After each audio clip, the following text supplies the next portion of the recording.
Assalamualaikum semuanya. Sebelumnya saya ucapkan terima kasih karena masih mengikuti cerita di channel ini.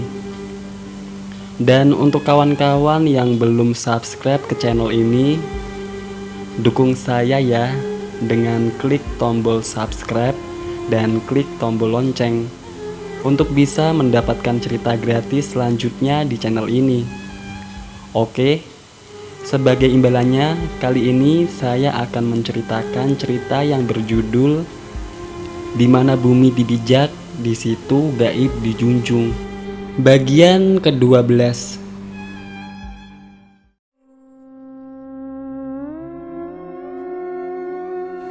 Halo bro, lo udah pulang? Ujarku. Belum Dra, gua lembur. Kenapa? Jawab Rian dengan nada malas. Ya udah, gue tadinya pengen ngajakin lo nginep di sini biar nemenin gue. Serem cok sendirian, ujarku. Besok aja libur gue. Pagi-pagi dah gue kesana. Sekalian mau dandanin Simbah. Dah dulu nah, gue lanjut kerja dulu, ujar Rian sambil menutup telepon tanpa menunggu jawaban dariku. Apes, dewean lagi gue, jir, keluhku dalam hati setelah Rian menutup telepon. Jam sudah menunjukkan pukul 19:20 saat aku selesai mandi. Semua pintu sudah kututup rapat agar menjamin keamananku malam ini. Dan semua lampu yang ada di bangunan ini kubiarkan menyala.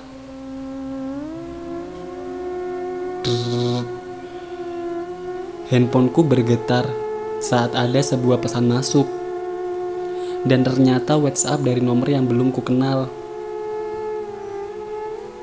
Mas, gimana kabarnya? Betah kan di sana? Lucy. Ternyata saat kubuka pesan itu dari Lucy. Tanpa pikir panjang aku pun membalasnya. Sehat Lus, kamu sendiri gimana? Betah kok Lus, baru juga sehari buka. BTW, kamu tahu nomorku dari mana? Lucy mengatakan jika dia mendapatkan nomorku dari Mas Said saat dia menanyakannya siang tadi. Benar-benar ada hal yang aneh yang kurasakan. Lucy yang kukenal biasanya bersikap dingin dan pendiam. Tapi saat kami berbalas pesan, semua itu sepertinya berbeda. Dia begitu cerewet dan bersemangat menceritakan tentang dirinya. Sempat aku berpikir, ini pasti ulah Trisno yang mengerjaiku. Tapi Lucy sempat mengirimkan voice note yang membuktikan bahwa itu adalah benar dirinya. Mas, hari Jumat, Sabtu, sama Minggu ada road race di Skambing. Kamu mau nggak nemenin aku nonton hari Minggu? Aku sungguh tidak menyangka jika Lucy akan berani mengajakku. Dan tanpa keraguan, aku pun mengiyakannya. Kayaknya bakal seru, ngedate pertama setelah sekian lama. Ujarku kegelian dalam hati. Tak beberapa lama kemudian, Lucy mengatakan jika dia akan tidur dan mengakhiri chat kami. Tuk, tuk, tuk. Entah dari mana asalnya, tapi jendela kaca kamar yang kututup rapat dengan kardus seperti ada yang melempari dengan batu-batu kecil. Aku mencoba mengacukannya dan tetap memainkan game di handphoneku. Pemirsa, sekarang kita kembali lagi di acara itu. Dek. Televisi di ruang depan tiba-tiba menyala dengan sendirinya. Bukannya colokannya dicabut ya sama Rosa tadi sore? Ujarku bingung dalam hati. Dalam ketakutan, aku memberanikan diri melangkah ke ruang depan untuk mengecek televisi. Sesampainya di ruang depan, televisi memang menyala. Segera aku mematikannya. Jam menunjukkan pukul 20:18 saat aku melihat pergelangan tanganku. Masih jam 8, masa iya udah digangguin? Keluhku dalam hati. Tapi tunggu. Saat aku melihat ke arah meja kasir, ada sebuah rokok yang menyala diletakkan di asbak. Aku mendekatinya dan memastikannya dengan seksama. Merek rokok gue kok baru dinyalain juga, pikirku kebingungan. Dengan merinding, aku melihat ke sekitar tanpa berani mematikan rokok itu. Semuanya tampak tersusun dengan normal. Semua pintu sudah terkunci. Dan jelek, listrik di bengkel tiba-tiba padam. Tanpa pikir panjang, aku langsung berlari menuju kamar. Klek. Bunyi pintu kamar yang kukunci terdengar nyaring di antara kesunyian dan kegelapan di dalam bengkel. Aku merebahkan diri di kasur dan mencoba tenang dengan kembali memainkan game. Beberapa saat berlalu hingga baterai handphoneku sudah tidak tertolong lagi dari bencana kehabisan daya. Sementara rasa pengap benar-benar terasa di kamar ini tanpa kipas angin. Ingin rasanya aku cepat terpejam dan bangun langsung di pagi. Tapi sepertinya mataku tidak mau bekerja sama malam ini. Mungkin jelek kali ya, pikirku di tengah kepengapan dan kegelapan malam. Akhirnya aku tak mampu lagi menahan rasa penasaran dan keluar untuk melihat meteran listrik. Saat aku sudah membuka sedikit pintu loring door, tidak, semua terlihat gelap saat aku berada di luar. Lampu-lampu rumah warga yang biasanya terlihat di kejauhan sama sekali tidak terlihat. Sial, kegelapan benar-benar akan menyelimutiku malam ini. Suara dengungan dari sisi lain di depan pintu mengagetkanku. Dek, aku terkejut seketika. Ternyata di teras ada seorang laki-laki parubaya sedang duduk menselojorkan kakinya di lantai. Aku mengarahkan lampu dari handphoneku untuk memperjelas pandangan. Dia mengenakan celana panjang coklat dan jaket berwarna hitam khas ojekers di Jakarta dulu. Tapi sepertinya laki-laki itu sedang duduk seperti menunggu sesuatu. Sejak kapan? Yowes lah. Lumayan ada temen, ujarku dalam hati seraya mendekatinya. Bapak, lagi nunggu orang kah? Ujarku menyapanya. Dia diam tanpa menengok atau menjawabku. Di kegelapan malam tanpa penerangan sedikit pun, aku tidak bisa melihat dengan jelas wajahnya. Pak, Bapak nggak apa-apa, ujarku penasaran. Dia tetap diam dan sepertinya tidak tertarik untuk berbicara padaku. Di keremangan ini, aku hanya melihat jika dia hanya diam dan tetap memandang lurus ke arah depan. Hello, ada orang loh yang ngajakin lu ngomong. Umpatku dalam hati sambil mengarahkan pandangan ke arah yang orang itu tuju. Kosong, gelap, dan tidak ada apapun. Aku pengen mulai.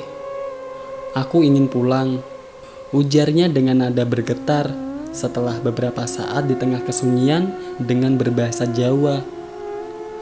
Loh, jenengan badhe mantuk ten pundi? Nopo nungguni di papak tiang ten mriki? Loh, Anda mau pulang kemana?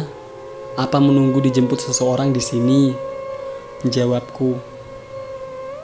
Tapi dia tidak meresponnya dan kembali diam. Drek, drek, klining, klining. Suara derupan kuda di tanah diiringi oleh lonceng-lonceng kecil seperti suara delman memecah kesunyian malam di kejauhan. Tapi tunggu, sejak kapan di Kalimantan ada delman?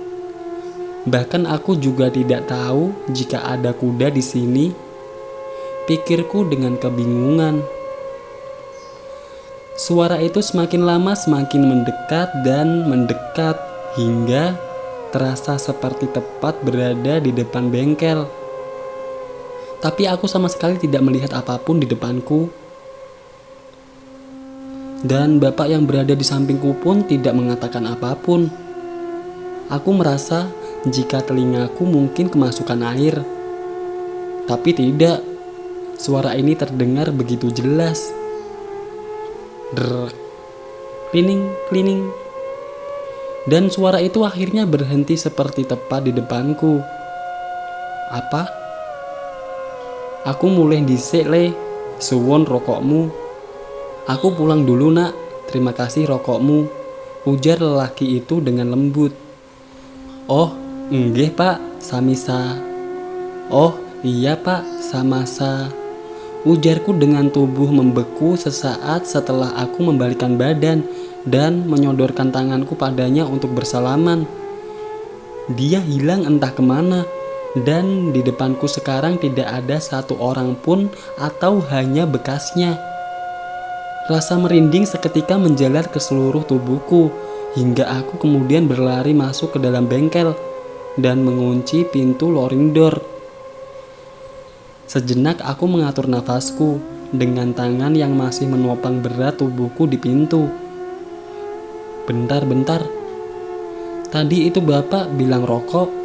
Jangan-jangan, gerutuku dalam hati setelah mengingat ada rokok di meja kasir yang menyala.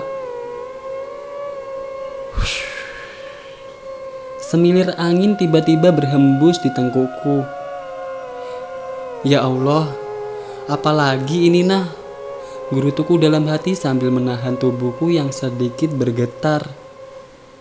Perlahan aku menengok ke belakang. Loh, siapa yang buka pintu belakang? Tanyaku kebingungan saat melihat pintu belakang dalam keadaan terbuka lebar. Dengan tubuh gemetaran, aku melangkah untuk menutup pintu belakang. Jeklek. Tiba-tiba lampu di bengkel kembali menyala. Tapi di pintu belakang yang terbuka itu, dia tepat di depan pintu belakang yang terbuka, berdiri sosok berpakaian kain putih lusuh dengan rambut panjang yang menutupi wajahnya hingga ke tanah. Kepalanya berayun perlahan ke kiri dan ke kanan seperti hendak mencari sesuatu di tanah sekitarnya. Akhirnya aku tak kuat menahan lemas dan berlutut. Dengan jarak hanya sekitar 3 meter di depanku, jangankan berlari, menggerakkan kepalaku agar tidak melihat ke arahnya pun tubuhku tak sanggup. Perlahan dia mengangkat kepalanya hingga terlihat sebagian dari wajahnya. Matanya yang hitam legam dengan kulit yang sangat pucat itu sedang melotot ke arahku. Sangat pelan terdengar suara erangan yang dapat kupastikan itu keluar dari mulutnya yang tertutup rambut. Dia menggerakkan tangan kanannya dan menunjuk ke arah sebelah kiri bawah dari tempatku berada. Kini terlihat jelas tangan yang penuh dengan luka dan darah menetes. Dia mendesis dengan mata yang melotot seperti hendak keluar. Tunggu. Atau memang sudah keluar. Dengan merinding hebat, aku menengok ke arah tangan penuh luka dan darah itu menunjuk. Hah? Masya Allah, ujarku terkejut dengan suara tertahan saat melihat sebuah bola mata yang bergerak-gerak tepat di sampingku. Terdengar tawa pelan yang sangat mengerikan keluar dari mulutnya saat dia mulai melangkah mendekatiku. Saat melihat langkah demi langkahnya berjalan, kini terlihatlah jika kedua telapak kaki yang juga penuh luka itu ternyata terbalik dari posisi seharusnya yang seakan-akan dia sedang berjalan mundur. Semakin dekat, semakin mendekat hingga dia kini tepat berada di hadapanku hingga membuat tubuhku kini tertunduk lemas di hadapannya. Aroma khas bunga melati menyelimuti udara di sekitarku. Perlahan dia menunduk untuk meraih mata yang berada di sampingku, dan dengan sisa-sisa tenaga di tengah tubuh yang gemetar hebat, aku memundurkan tubuhku pelan-pelan mencoba menghindari agar aku tidak tersentuh oleh rambut mengerikan itu. Gumam sosok di depanku sambil menengok tepat di depan wajahku sesaat setelah dia memungut matanya. Jelas terlihat di depan mataku senyuman mengerikan di balik sela-sela rambut kusam yang menutupi wajahnya. Aku benar-benar tidak bisa melakukan apapun dan hanya mundur inci demi inci.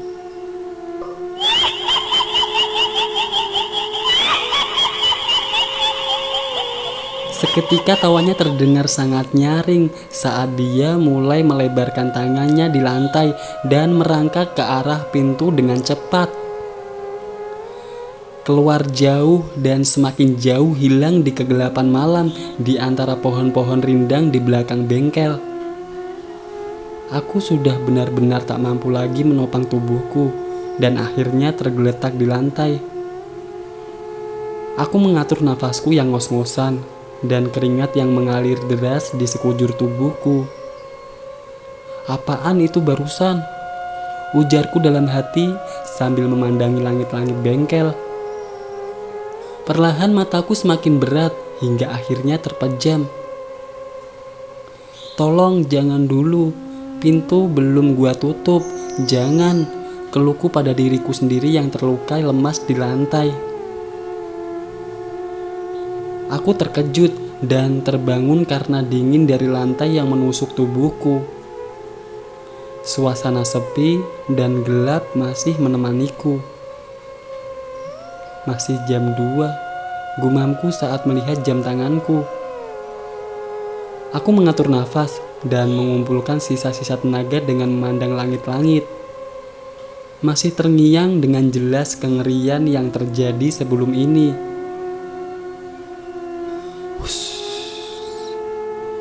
Angin dingin yang sangat menusuk bertiup ke sekujur tubuhku. Seketika aku tersadar jika pintu belakang belum kututup. Dengan sedikit berusaha, aku berdiri. Klek. Rasa sedikit lega terasa setelah aku menutup pintu belakang. Bodohnya aku, dalam ketakutan yang sangat tadi, aku benar-benar sama sekali tidak melafalkan ayat-ayat Al-Quran. "Loh, kok lengket?" ujarku dalam hati kebingungan saat tidak bisa menarik telapak tangan kananku dari gagang pintu. Meledak, meledak. Aku berusaha menariknya, tapi sia-sia karena seperti ada kekuatan yang tak kasat mata menahan tanganku di gagang pintu. "Ya Allah, kenapa lagi ini nah?" ujarku panik dengan jantung yang mulai berdegup kencang dan keringat yang mulai membasahi keningku. Dengan segenap tenaga, aku tetap berusaha melepaskan tanganku. Desis suara mengerikan yang tidak asing terdengar pelan di telingaku, dan seketika itu pula tubuhku merinding hebat dalam kekakuan. Enggak, jangan lagi,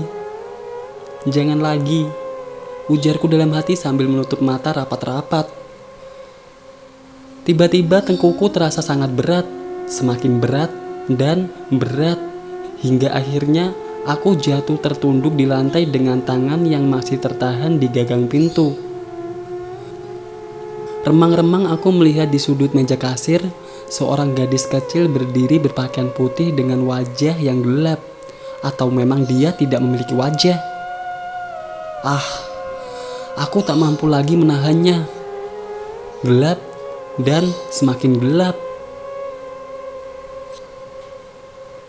Semilir azan subuh di kejauhan membangunkanku di tengah suhu yang cukup dingin dan menusuk tulang. "Pagi," ujarku lemas. Dengan sedikit gemetar, aku melihat ke sekelilingku. Hilang, alhamdulillah. ujarku dalam hati. Aku berusaha berdiri dan berjalan ke arah kamar. Dengan membiarkan pintu kamar terbuka, aku merebahkan diriku di kasur. Sambil memandang langit-langit, pikiranku melayang membayangkan apa yang kualami tadi. Ya Allah, cuma niat kerja, gak ada niat lain. Keluhku dalam hati dengan perlahan memejamkan mata. Kok pucet gitu, Ndra? Kurang tidur kamu? Apa nggak enak badan? Ujar Rosa sambil memakan keripik yang ia bawa. Nggak apa-apa, Ros. Cuma pusing aja, ujarku datar. Aku sengaja tidak menceritakan lebih lanjut perihal semalam agar Rosa tidak ketakutan dan berhenti bekerja. Oh, aku bikinin teh anget ya, ujarnya, dan tanpa menunggu persetujuanku melangkah ke arah dapur. Jam sudah menunjukkan pukul 10.00 saat aku sedang mengerjakan sebuah sepeda motor metik dengan keluhan mati dan tidak mau menyala walaupun telah di starter ataupun di engkol. Hilang kompresi ini Pak, soalnya api di busi bagus. Terus bensin lancar, ujarku pada pemilik motor yang sedang duduk di teras sambil merokok. Gak ngerti saya mas, maksudnya gimana? Ujarnya dengan wajah bingung. Jadi gini, motor itu nyala saat ada kompresi dari ledakan api busi yang ngedorong piston buat ngerakin mesin. Ujarku sambil tetap berusaha menyala motor itu. Terus mesti diapai? Jawabnya dengan wajah lesu. Kalau parah, obatnya ya turun mesin plus kolter. Tapi coba saya akalin sebentar ya, ujarku. Aku melepaskan busi dan memasukkan sedikit oli ke dalam lubang busi yang itu. Brum. Alhamdulillah. Udah Pak, ujarku girang saat motor sudah menyala. Berapa mas? Ujar si pemilik motor.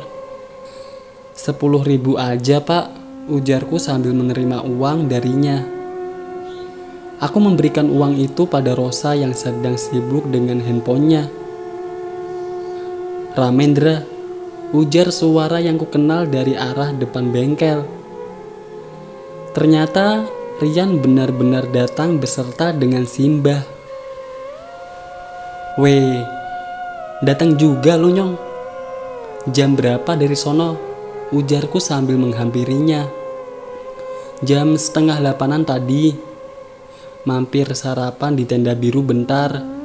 Nah, lu dandanin tuh Simbah, ujar Rian sambil menjabat tanganku. Kak Ros, buatkan kopi ya, ujarku pada Rosa. Iya, 1 apa 2, ujarku sambil melangkah ke dapur. 2, ujarku dengan sedikit berteriak. Duduk sono, istirahat dulu, biar gue bongkar Simbah, lanjutku pada Rian. Tak beberapa lama, Simbah sudah selesai kuperbaiki. Betah Ndra di sini? Tanya Rian padaku sambil menghisap rokoknya. Kagak Yan, horor. Cuma gue gak enak sama Pak Toto. Dia baik. Masa iya baru beberapa hari udah gue tinggal? Jawabku lesu. Dengan suara yang agak dipelankan, aku menceritakan yang kualami pada Rian. Dia sedikit tidak percaya. Tapi dengan apa yang sudah kami berdua alami sebelum ini, dia sedikit mengerti. Dia mengatakan ada sesuatu magnet dalam otakku yang miring menarik hal-hal gaib di sekitarku. Aji nanti sore kesini, gue nginep dah, besok masuk malam, ujar Rian saat melihat handphonenya. Alhamdulillah, ujarku lega dengan senyum selebar-lebarnya. Dra, Rosa udah punya anak, Tanya Rian dengan berbisik ke arahku. Kok lu tahu? Kalian saling kenal? Tanyaku bingung. Mana ada gua kenal sama orang sini. Lah dia kerja bawa anak gitu. Berarti kan dia punya anak, ujar Rian dengan alis mengkerut. Kagak ada dia bawa anak Yan, ujarku dengan nada serius. Lah itu anak kecil cewek yang dari tadi di sampingnya ngikutin dia siapa? Ujar Rian sambil menunjuk ke arah dalam. Dengan sedikit merinding aku menengok dan dek. Dan bersambung. Ditunggu ya di bagian selanjutnya.